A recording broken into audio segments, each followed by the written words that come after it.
naman po kami ngayon. Panibagong content na naman po ako.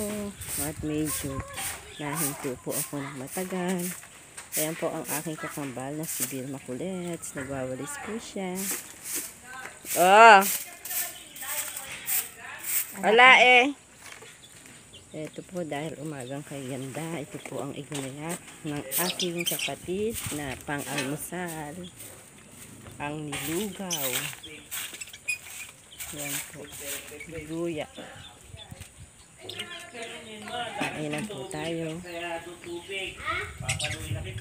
Sa kahoy lang po iniluto. Nang makatipid po sa gasol. Ayan po. Nandito po kami sa aming likod bahay. Ayan naman po sa tiisan. Ito naman po, maaga po akong magdi-deliver ng order na mga chicharon. Ayan po, oh. Pa-order po ng chicharon pang ulam sa tanghalian, hapunan. Muraitang-muraita lang po.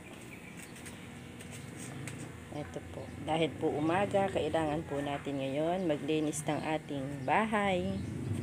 At maya-maya po kami ay gagayak ng aking kambal kulits at pupunta po kami sa church.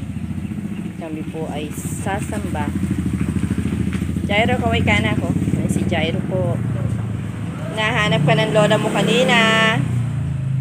Nahanap ka ni lola mo. Nagpakita ka na ba? Ayan naman po ang aming kaibigan, si Ate Marisa.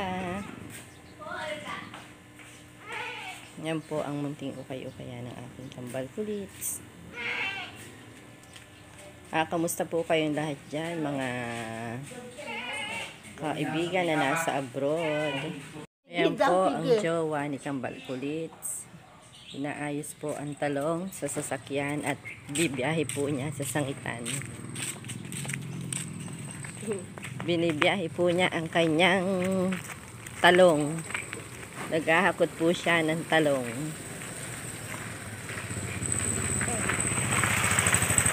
Yan po, oh. Sa sangitan pa po ito dadalhin. Orlando de Mayuga. Orlando Mayuga. Ate Marisa, ako may ka. Amay. Good morning sa inyong lahat po dyan. Sa lahat po ng mga nasa abroad, lagi po kayong mag-iingat. Yan po, isinasadin po niya sa kanyang tricycle. Dahil konti lang daw po.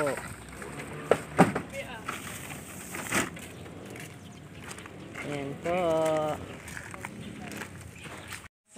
Hello, yan naman po si nanay. Magkakape na po siya. Kadadating lang po niya.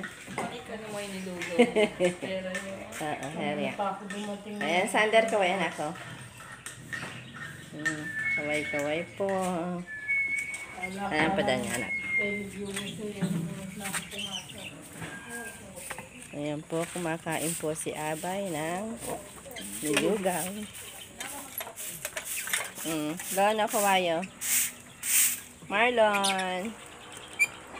Ayan po, din po kami nagluluto ng tipid po sa gasol. Nang maubos din po ang mga tambak-tambak na kahoy. Yo! Nora po walig na yung asin yan. Ganito lang po ang buhay tuwing araw-araw sa umaga. Linis-linis, ligpit-ligpit. Luto. Tisa, kumain ka na ba ng nilugaw?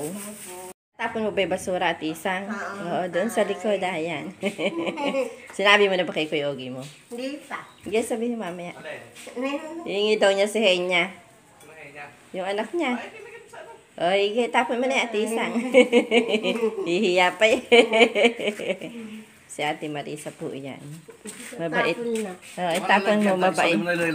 Mabait po yan si Ate Marisa. Siya po ang, dito lang po siya naglilibot sa amin.